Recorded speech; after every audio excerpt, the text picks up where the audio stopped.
que abram a palavra de Deus em Atos, capítulo 20.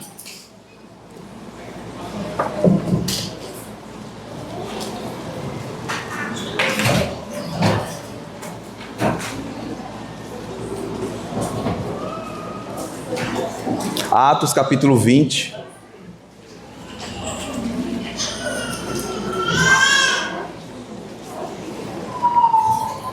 Nós leremos do verso 1 ao verso 16. Atos, capítulo 20, verso 1 ao verso 16. Peço que os irmãos acompanhem a leitura, por favor. Cessando o tumulto, Paulo mandou chamar os discípulos e, tendo-os confortado, despediu-se e partiu para a Macedônia. Havendo atravessado aquelas terras, fortalecendo os discípulos com muitas exortações, dirigiu-se para a Grécia, onde se demorou 3 meses. Tendo havido uma conspiração por parte dos judeus contra ele, quando estava para embarcar rumo à Síria, determinou voltar pela Macedônia.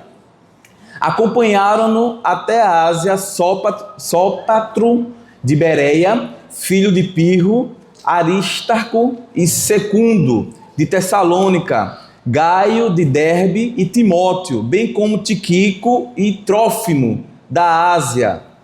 Estes nos precederam, esperando-nos em Troade.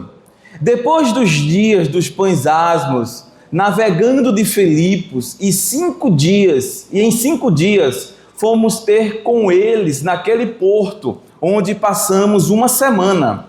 No primeiro dia da semana, estando nós reunidos com o fim de partir o pão, Paulo, que devia seguir viagem no dia imediato, exortava-os e prolongou o discurso até a meia-noite. Havia muitas lâmpadas no cenáculo onde estávamos reunidos. Um jovem chamado Eutico, que estava sentado numa janela, adormecendo profundamente durante o prolongado discurso de Paulo, vencido pelo sono, caiu do 3º andar abaixo e foi levado morto. Descendo, porém, Paulo inclinou-se sobre ele e, abraçando-o, disse: não vos perturbeis, que a vida nele está. Subindo de novo, partiu o pão e comeu, e ainda lhes falou largamente até ao romper da alva, e assim partiu. Então conduziram vivo o rapaz e sentiram-se grandemente confortados. Nós, porém, prosseguindo, embarcamos e navegamos para Assos, onde devíamos receber Paulo, porque assim nos fora determinado, devendo ele ir por terra. Quando se reuniu conosco em Assos, recebendo a bordo e fomos a Mitilene. Dali, navegando no dia seguinte, passamos de fronte de Quiós. No dia imediato, tocamos em Samos e um dia chegamos a Mileto, porque Paulo já havia determinado não aportar em Éfeso, não querendo demorar-se na Ásia, porquanto se apressava com o intuito de passar o dia de Pentecoste em Jerusalém, caso lhe fosse possível. Vamos orar, meus irmãos, mais uma vez. Ó Senhor, nosso Deus, nós bendizemos ao Teu nome, Senhor. Te agradecemos pelo santo privilégio que temos de nos reunirmos no Teu santo dia, Senhor, para adorarmos ao Teu nome, ó Deus. Rogamos, ó Senhor, que o Senhor fale aos nossos corações para a glória e louvor do Teu santo e glorioso nome. Amém. Amém. Meus irmãos, eu acredito que muitos aqui já assistiram à trilogia do Senhor dos Anéis. Alguns aqui até mesmo já leram o livro do Senhor dos Anéis. No início da jornada ali do Senhor dos Anéis, nós vemos o Frodo, um jovem hobbit, recebe uma herança do seu tio Bilbo, dentre esta herança que ele recebe quando o seu tio segue em viagem, está um anel. A princípio parecia apenas ser um anel mágico, porém Gandalf, um mago, ele chega para Frodo e conta para Frodo a origem daquele anel e dá uma missão para Frodo, que ele teria que levar aquele anel até Mordor, a montanha da perdição, para destruir e salvar a Terra-média de um senhor mau chamado Sauron, que fez aquele anel para subjugar os povos da Terra-média ali, da história no Senhor dos Anéis. E ele inicia aquela jornada rumo a Mordor para destruir o anel, e à medida que ele vai caminhando, as coisas vão cada vez mais complicando durante a missão, durante essa jornada. O caminho ele vai ficando cada vez mais perigoso, surgem diversos inimigos, o cansaço, o enfado, a exaustão, várias coisas chegam durante aquela jornada que ele está empreendendo ali, aquela missão a qual ele havia sido designado para executar.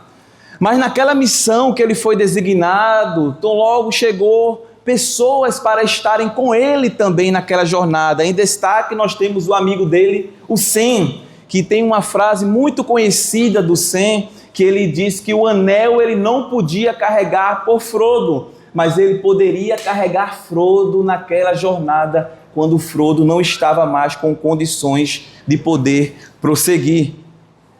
Meus irmãos, nós estamos aqui no texto de Atos que nós lemos, diante de uma jornada que o livro de Atos vem mostrando para nós aqui, que o apóstolo Paulo e a igreja do Senhor, ela vem empreendendo aqui, nesse primeiro século.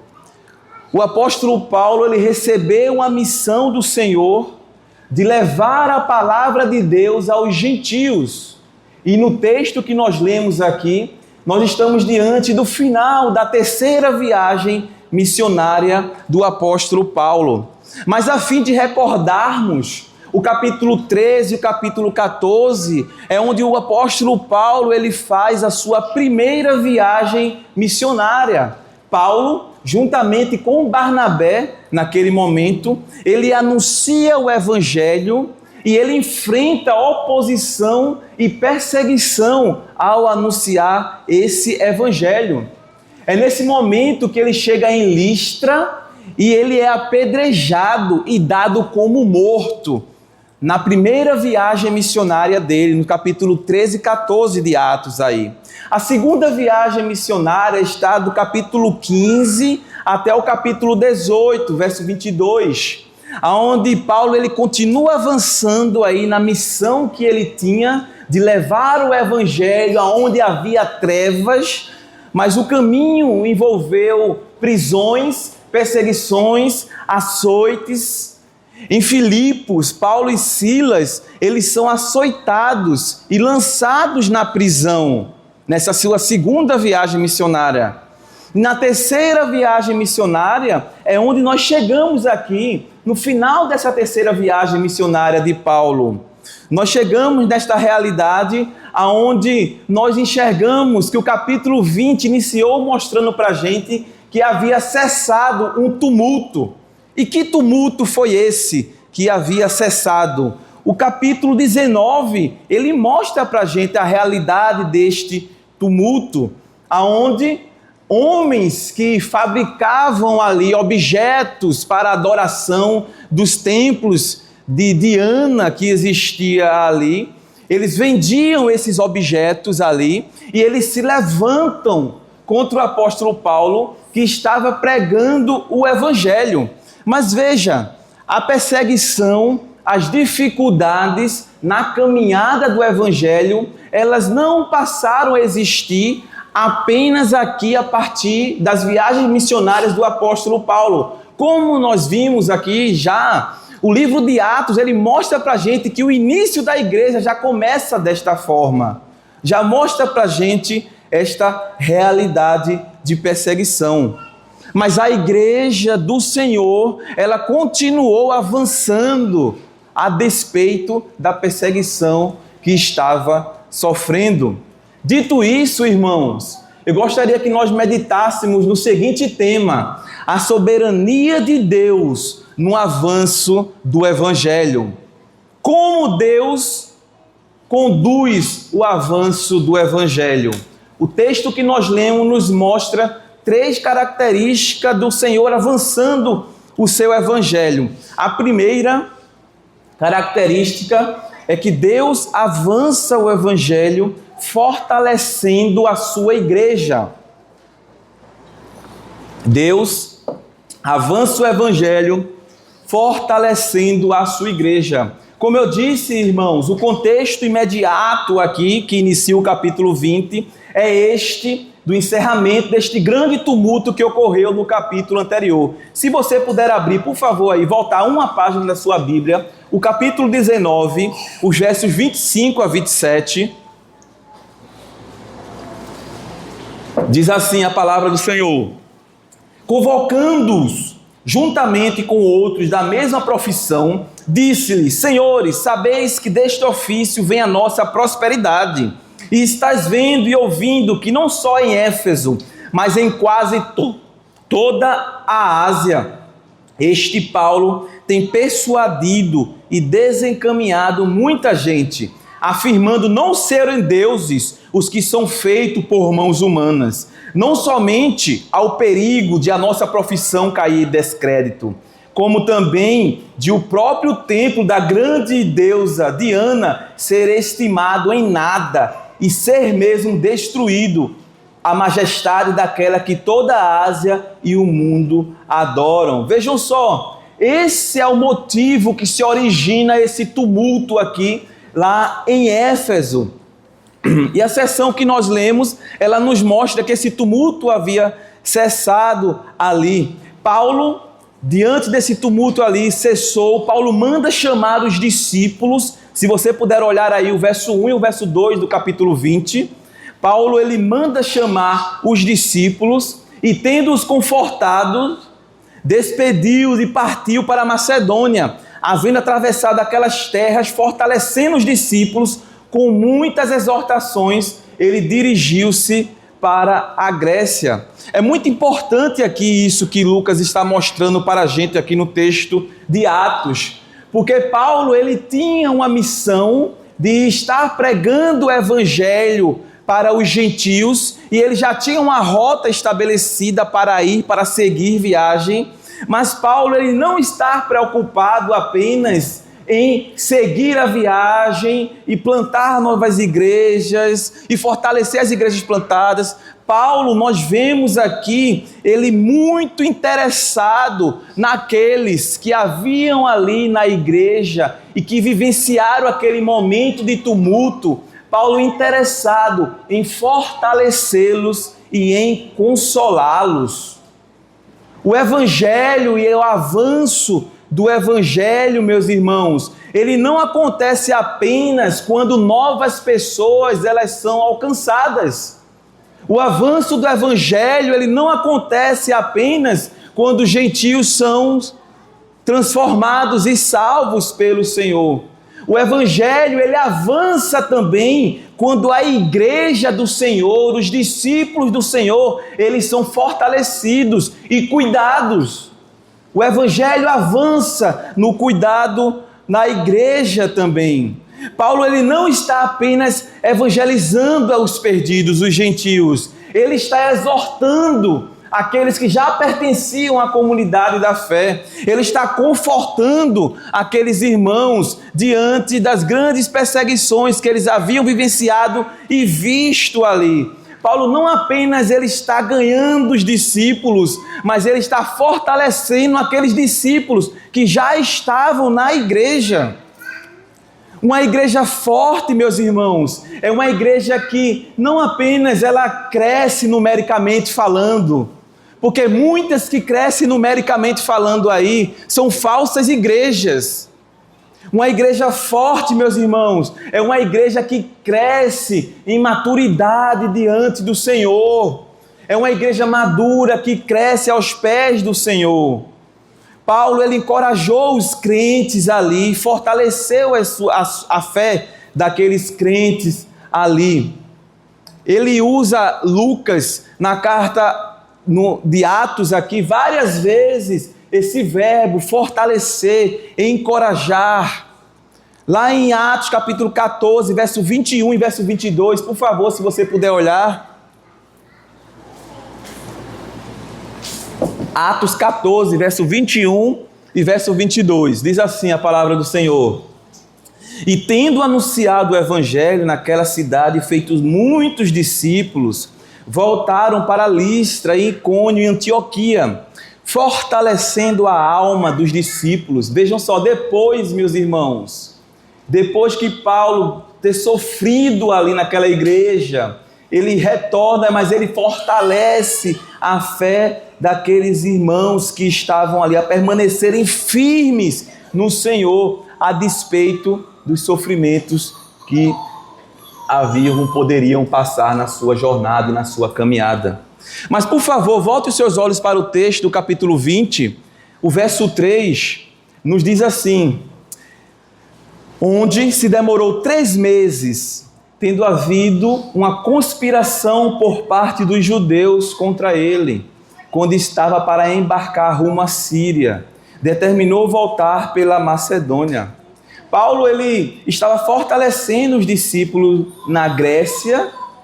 Logo em seguida surge uma conspiração contra ele. Vejam só, a Grécia aqui é aquela região de Corinto. E os judeus que estavam ali não haviam esquecido o que tinha ocorrido anteriormente lá em Corinto, como nos narra o texto de Atos capítulo 18. Aqueles homens ali foram humilhados quando levaram Paulo ao tribunal do procônsul Gálio. Sóstenes, que era o principal da sinagoga, ele foi espancado ali depois daquele momento onde eles foram envergonhados ali. Além disso, Sóstenes, alguns comentaristas falam para a gente que é o mesmo Sóstenes que está presente lá na carta de 1 Coríntios, capítulo 1, versículo 1 e 2 ali, que mostra para a gente Sóstenes. Alguns comentaristas falam que era ele, ou seja, Paulo, ele esteve em Corinto, ele envergonhou os judeus ali em Corinto, porque no momento que foi levado para ser julgado, o Senhor, na soberania dele, usou um ímpio para absolver Paulo ali, diante do tribunal do procônsul Gálio, e Paulo sai livre ali, e os judeus espancaram Sóstenes, mas não só Sóstenes, outros líderes também da igreja judia, entre os judeus ali, foram salvos também por esse anúncio do evangelho. Então esses judeus é que eles tramaram algo, eles tentaram algo para eliminar o apóstolo Paulo, se vingar dele, mas não obtiveram êxito. Deus mais uma vez livrou o seu servo. Se você observar, meus irmãos, essa jornada do apóstolo Paulo é uma jornada que não é uma jornada solitária.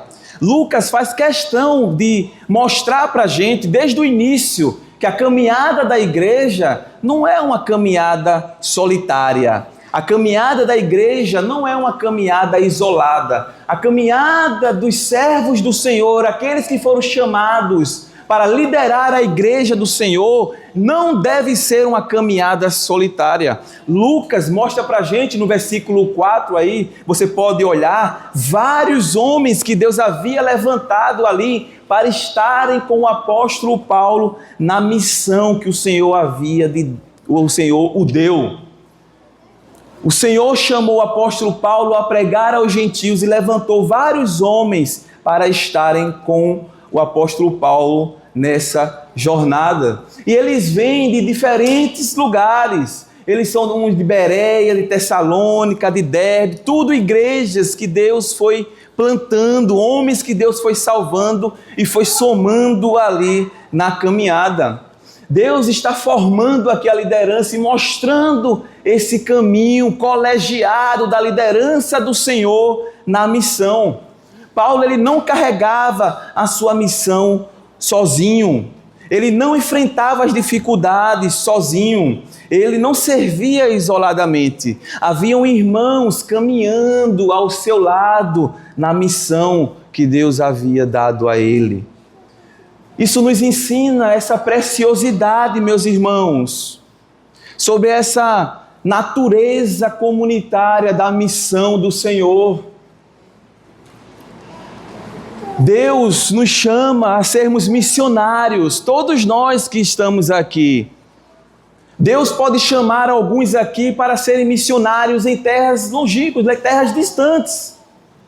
Mas mesmo para estes que Deus chamar e eles sejam enviados para algum lugar, o Senhor há de levantar homens fiéis para dividirem o fardo no ministério, porque essa é a estrutura aqui da missão em Atos. Não é uma caminhada isolada, não é uma caminhada solitária, mas o Senhor coloca homens ao lado na liderança e na caminhada, na missão. Ele coloca esses homens e esses homens trazem também esse conforto para a vida do apóstolo Paulo. Há momentos, meus irmãos, que Deus usa os nossos irmãos para nos fortalecer, para nos animar, para nos exortar. Há momentos, como foi até compartilhado ontem pelo reverendo Daniel aqui, de dificuldades na caminhada, de lutas na caminhada. E como foi importante, como foi preciosa a participação de homens de Deus fortalecendo nesse momento difícil da sua vida. Mas a despeito, meus irmãos, de homens que o Senhor possa levantar na divisão do fardo da missão, a despeito desta realidade, existe um que jamais faltará, que é o Senhor e Salvador Jesus Cristo. Pois quando acabam as nossas forças na missão, na jornada, quando nos sentimos desamparados, e quando às vezes existem pessoas do nosso lado, mas o nosso coração se sente solitário, nós sabemos que esse Salvador maravilhoso não nos abandonará e Ele está conosco em todo o tempo. Quando as nossas forças acabam, quando nós não temos ânimo e vigor, o Senhor por vezes vai usar irmãos para nos fortalecer nessa hora, mas sempre o Senhor estará bem presente conosco nesses momentos para nos carregar na missão que Ele nos deu. Cristo não apenas salva a sua igreja, irmãos. Cristo sustenta a sua igreja. Ele fortalece e conduz a sua igreja na missão. A graça do Evangelho não apenas nos alcança na salvação. A graça do Evangelho nos sustenta na salvação. Jesus não falta, irmãos, na nossa caminhada neste mundo aqui.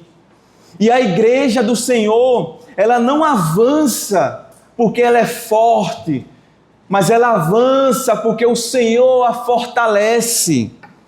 Ela avança porque o Senhor é com ela, e o avanço da igreja do Senhor é obra soberana dele, e ninguém pode parar, meus irmãos. Nós estamos meditando sobre o seguinte tema: a soberania de Deus no avanço do Evangelho. Como Deus conduz o avanço do Evangelho? Em primeiro lugar, fortalecendo a sua igreja.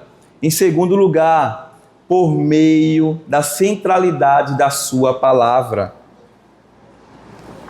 Lucas vai nos dizer aí, meus irmãos, do verso 7 ao verso 12, ele vai nos mostrar esta realidade no primeiro dia da semana, estando nós reunidos com o fim de partir o pão. Paulo, que devia seguir viagem de imediato, exortava-os e prolongou a pregação até a meia-noite. Vejam só, a igreja ela estava reunida, a palavra estava sendo ministrada, iria ter o partir do pão naquele momento ali que a igreja estava reunida, no primeiro dia da semana. Aqui, meus irmãos, é a primeira vez que aparece aqui essa realidade do primeiro dia da semana, o povo de Deus se reunindo, que corresponde ao domingo. Essa é a primeira referência do culto de domingo no Novo Testamento, onde os cristãos se reuniam para cultuar e adorar ao Senhor.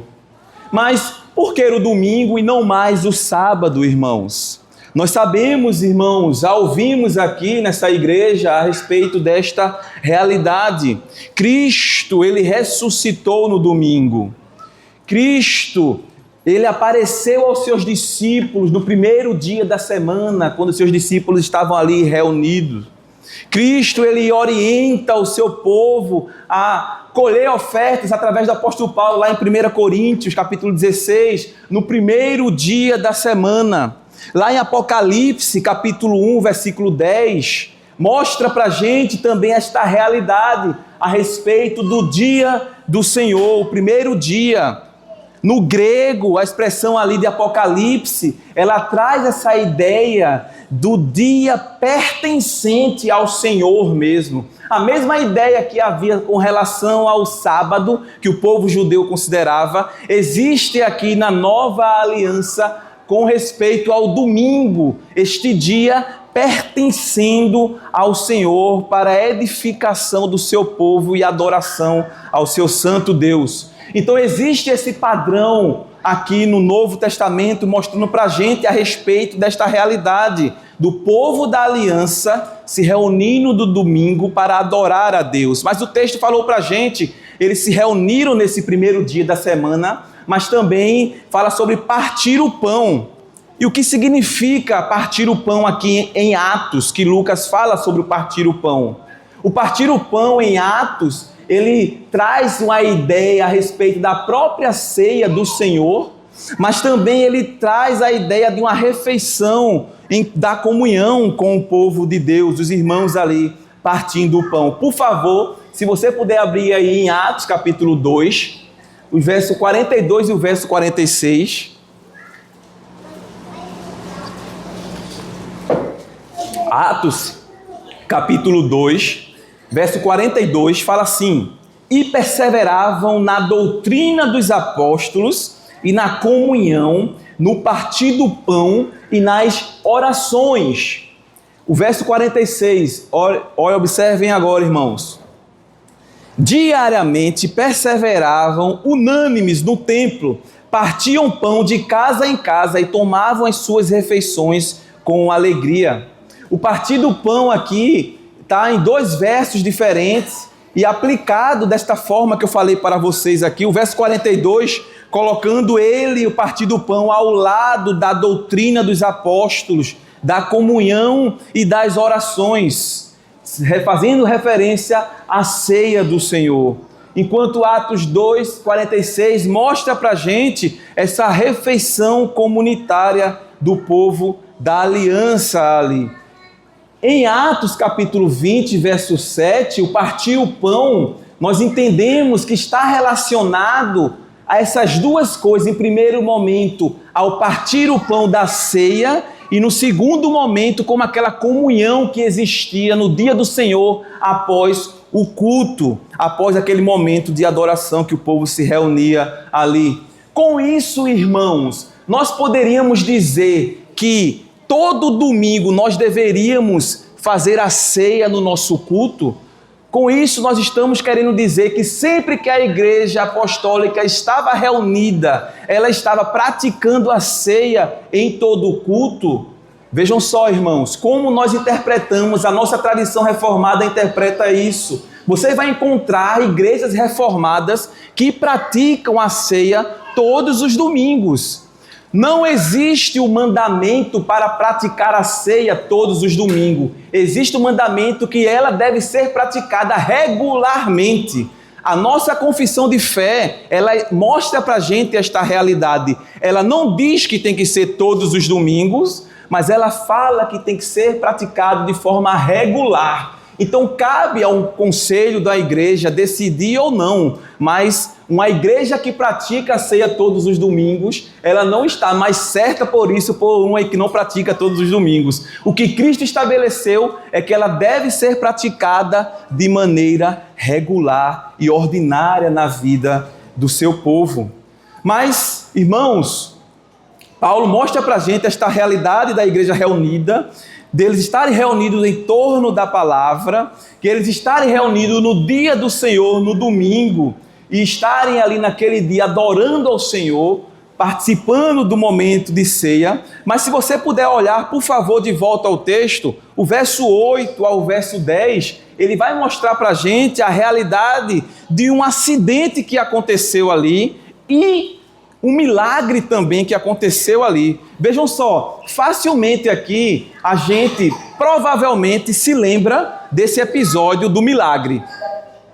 Porque geralmente a gente lembra dessas coisas extraordinárias em uma narrativa, quando a gente lê a narrativa, e os pormenores que a gente acha na narrativa, a gente não lembra tanto. Mas entendam uma coisa, irmãos, o precioso aqui dessa narrativa de Lucas não foi o milagre que aconteceu.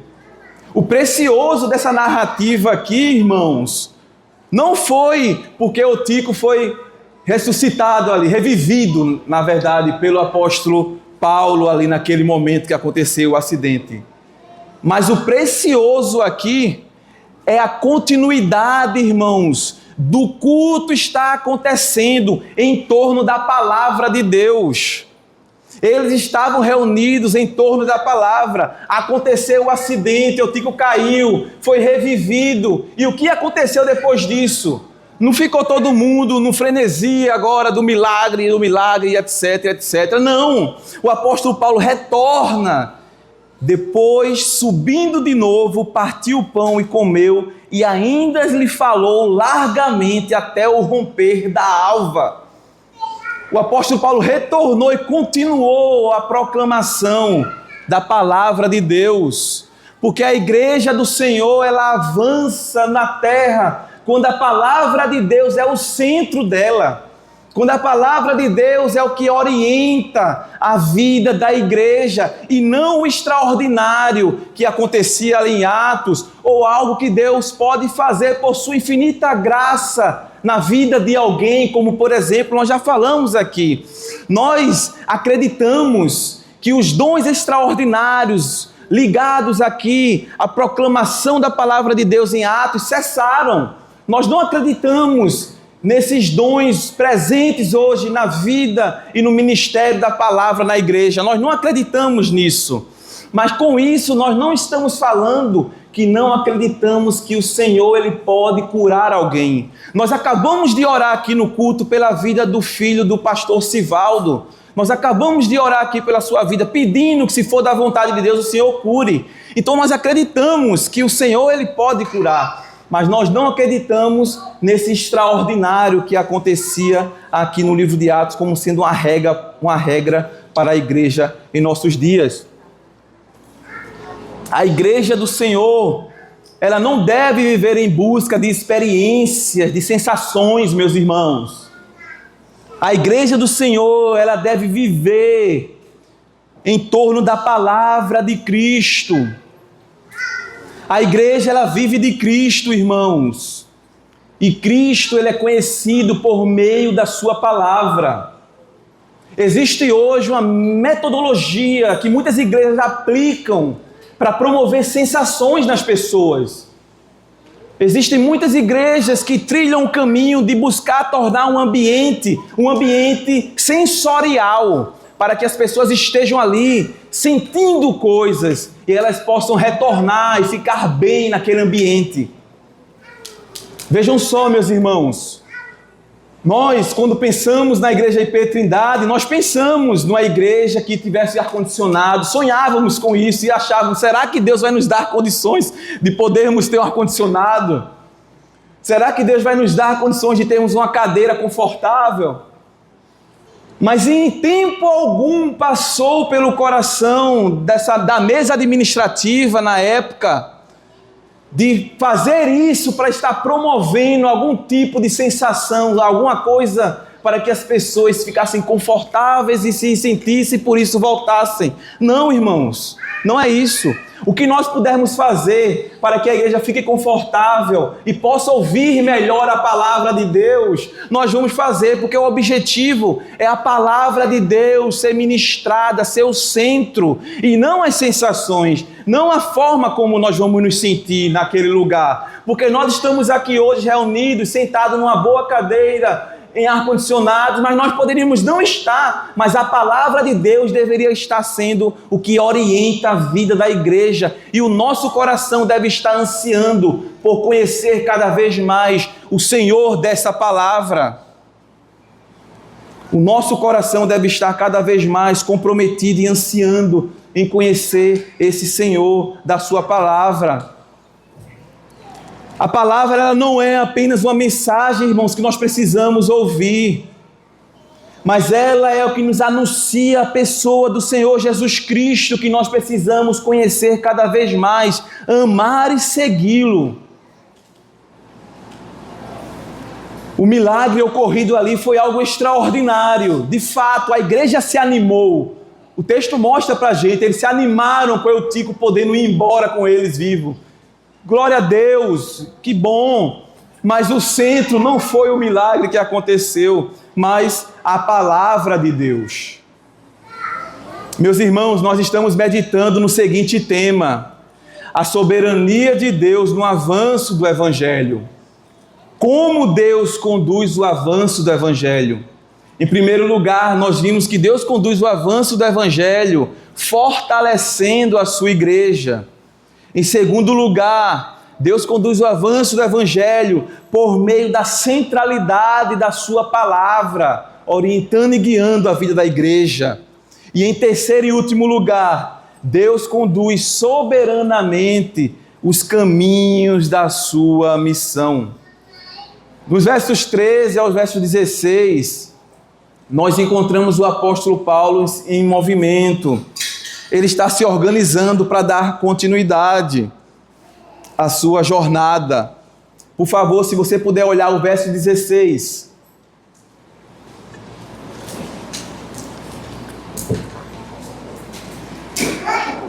Porque Paulo já havia determinado não aportar em Éfeso, não querendo demorar-se na Ásia, porquanto se apressava com o intuito de passar o dia de Pentecoste em Jerusalém, caso lhe fosse possível.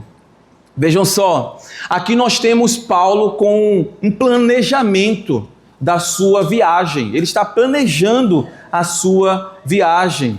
Ele havia determinado não aportar em Éfeso, ele não queria mais demorar mais na Ásia, e ele se apressava querendo chegar lá em Jerusalém. Paulo, ele não estava tratando a missão que Deus havia dado a ele de qualquer forma. Ele já havia passado, como nós falamos aqui, por diversas situações de sofrimento, de perseguições, de oposições, mas ele continua planejando a sua viagem. A missão não foi ofuscada por causa do que ele tinha passado no decorrer, no desempenhar da sua missão.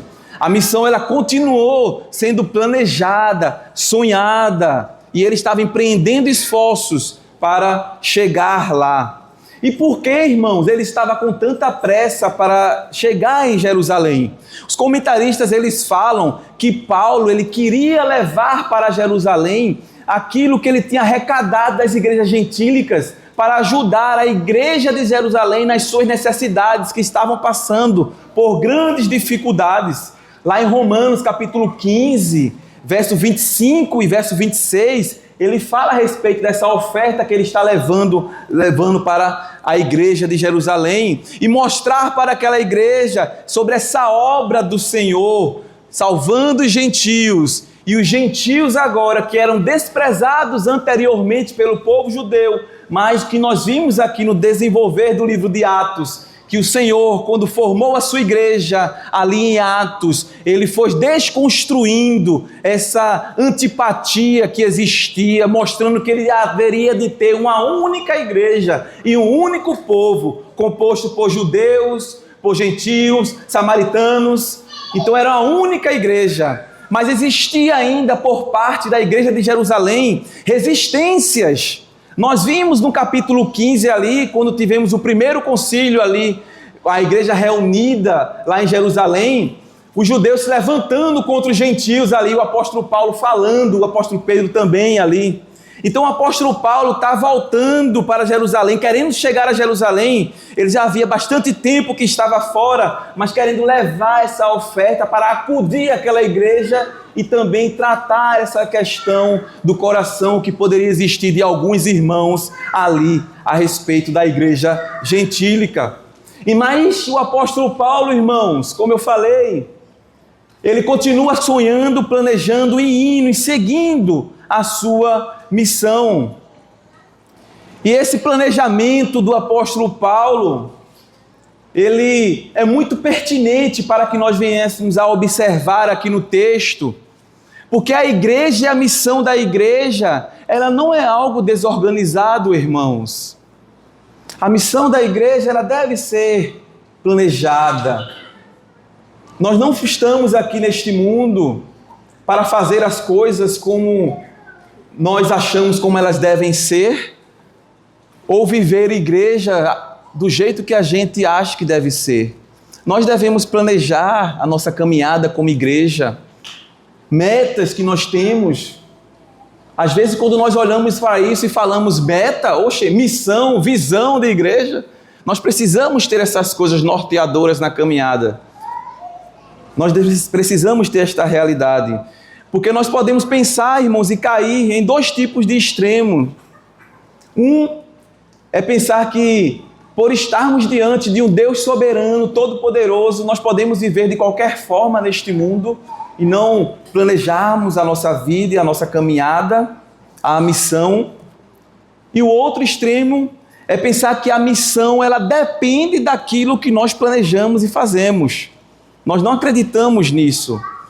Mas no caminho ordinário da vida da igreja deve ocorrer, deve existir a missão no meio do seu povo. Mas vejam só, Paulo, ele está aqui querendo ir para Jerusalém, mas Lucas mostra para a gente a realidade no final do versículo 16, caso lhes seja possível. Isso é um princípio, meus irmãos, que o próprio apóstolo Paulo, ele fala lá em Romanos capítulo 1. Se você puder abrir aí, por favor, Romanos capítulo 1. Verso 10.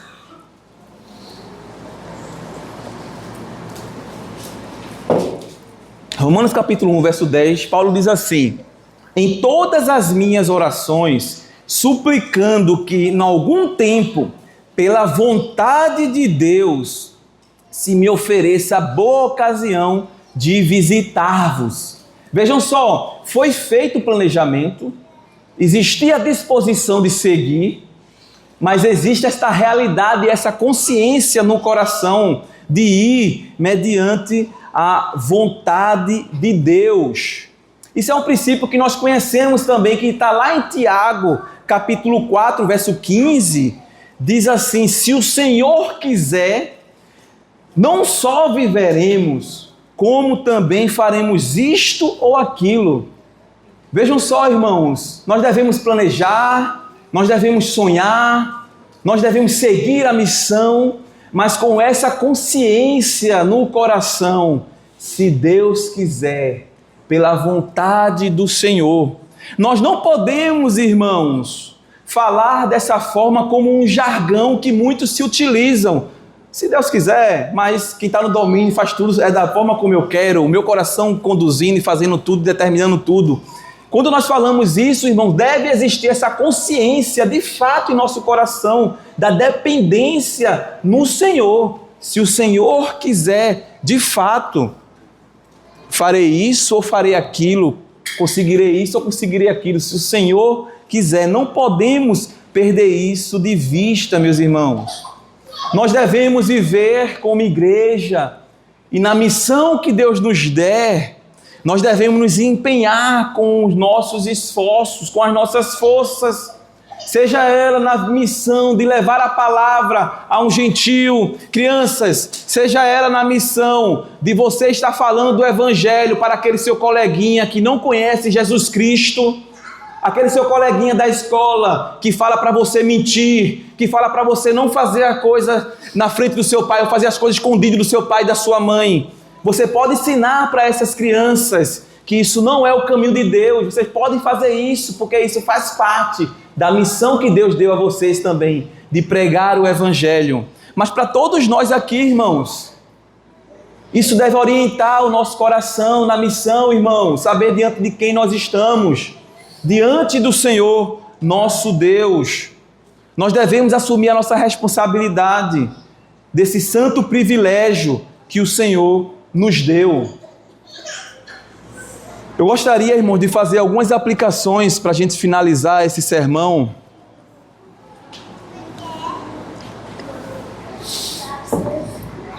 A primeira, não despreze o fortalecimento através da igreja do Senhor. Não despreze o fortalecimento através da igreja do Senhor. Meus irmãos, eu não sei quantos de vocês já vieram cultuar ao Senhor com o coração quebrado. Eu não sei quantos de vocês já chegaram no culto ao Senhor totalmente desesperançado e desiludido na vida. E no culto ao Senhor, na adoração comunitária do povo de Deus, as circunstâncias lá fora elas não mudaram, mas o coração aqui dentro mudou. Meus irmãos, não desprezem este meio de graça e essa convocação do Senhor de nos reunirmos no seu santo dia em adoração a Ele. Isso traz fortalecimento na nossa jornada e na nossa caminhada, meus irmãos. Não despreze isso, pois é muito precioso. Talvez às vezes acontece, irmãos, nós quando estamos no culto, crianças, nós precisamos estar sempre buscando colocar os nossos pensamentos naquilo que está sendo falado, cantado, orado no culto. Mas às vezes nossa mente é assaltada e diante de uma situação que a gente esteja vivenciando, às vezes acontece de nossos pensamentos estarem uma luta, um conflito, que nós não conseguimos sair dali e entender direito o que foi falado, o que foi pregado. Mas a comunhão dos santos, meus irmãos, o ver, o participar do santo ajuntamento, ele fortalece-nos na fé também, meus irmãos. Então não desperdice essa preciosidade que nós temos de nos reunirmos para adorar ao Senhor no seu santo dia. Uma segunda aplicação, meus irmãos, não troque a palavra de Deus em busca de experiências e sensações. Fuja de igrejas que estão mais interessadas em fazer você ter sensações do que ensinar com fidelidade a palavra de Deus e confrontar o seu coração. Fuja de igrejas que estão muito preocupadas em fazer você se sentir bem emocionalmente, mas desprezam a palavra de Deus e o ensino da palavra de Deus. Pregam a palavra de Deus e conformam a palavra de Deus a satisfazer clientes e não alimentar ovelhas do Senhor. Fujam destas igrejas e esteja com muita expectativa de não sair de um culto por causa das sensações que você sentiu, falando que o culto foi bom porque você sentiu isso e aquilo, mas se alegre por ver a palavra de Deus quando ela é pregada fielmente. Isso que deve alegrar o nosso coração e não as nossas emoções. E pode ter certeza, irmãos, quando isso passa a orientar os nossos corações, as nossas emoções são convertidas e não o contrário. Quando a palavra de Deus passa a orientar os nossos corações, As nossas emoções, afeições, elas são convertidas e não ao contrário. Terceiro ponto, irmãos. Não tenha medo da missão que Deus lhe confiou, que Deus lhe chamou. Quando nós falamos isso, às vezes nós enxergamos e olhamos apenas para um contexto eclesiástico, uma questão de missão de um pastor, de um missionário que vai para longe, etc. Mas vamos trazer mais para perto, irmãos, esta realidade, porque isso se aplica a estas realidades, mas também se aplica a todos nós que estamos aqui. Deus deu a missão a muitos aqui de serem pais e mães. Não se assustem diante dessa missão, mas desempenhem essa missão sendo fiéis ao Senhor. Se gastem nesta missão, sendo fiéis ao Senhor no ensino, na exortação, na admoestação, na disciplina no Senhor. Pastoreie o coração dos seus filhos em amor e graça. Muitos receberam a missão aqui de serem maridos e esposas. Não tenham medo desta realidade, dessa missão. Quão pequeno nós nos achamos, homens, muitas vezes, para desempenharmos o nosso papel em nossos lares. Mas que confiantes na graça e no Senhor, a gente possa ser maridos e pais fiéis, mulheres. Quão desafiador era o caminho de se submeter à condução do lar da família ao marido. Mas confiem na graça e no Senhor e busquem edificar os seus lares no Senhor. Muitos aqui receberam a missão do Senhor de desenvolverem uma atividade profissional em algum lugar. Alguns estão estudando, crianças, vocês estão estudando. Não tenham medo de viver a missão que Deus está dando agora, crianças, da escola. Aqueles que estão no ambiente de trabalho, aqueles que estão nas faculdades, nos estudos. Não tenham medo de desenvolver a missão que o Senhor deu, de serem fiéis e crentes no Senhor, aonde o Senhor os levar. E quarto e em último lugar, Deus escolheu fazer a sua igreja avançar através do seu povo. Irmãos, isso é uma coisa maravilhosa e grandiosa. O Senhor escolheu fazer com que a sua igreja, o seu reino, avançasse neste mundo através do seu povo. E todos nós que estamos aqui somos do povo do Senhor, se assim o Senhor nos chamou e nos regenerou e transformou e nos salvou. Então, crianças, vocês que estão aqui também, vocês são povo de Deus. E como povo de Deus, Deus escolheu vocês, assim como nós adultos, para fazer a sua igreja avançar neste mundo. Ela não vai avançar porque nós somos competentes, nós somos fortes demais, mas por meio da graça do Senhor, usando as nossas vidas. Por meio da graça do Senhor, usando as nossas vidas. Nós iniciamos aqui falando a respeito de Frodo e a sua jornada e a sua missão de levar um anel do mal para ser destruído em um determinado lugar. Nessa missão houve muitos desafios, sofrimentos e dificuldades, e Deus levantou pessoas para estarem com ele ali nesta jornada, nessa sua caminhada. Mas existe uma diferença fundamental entre esta história e a nossa, irmãos. Nós não estamos caminhando, irmãos, apenas com amigos, irmãos que estão do nosso lado. Nós estamos caminhando com o nosso Senhor e Salvador Jesus Cristo. E isso é suficiente para nós vivermos neste mundo.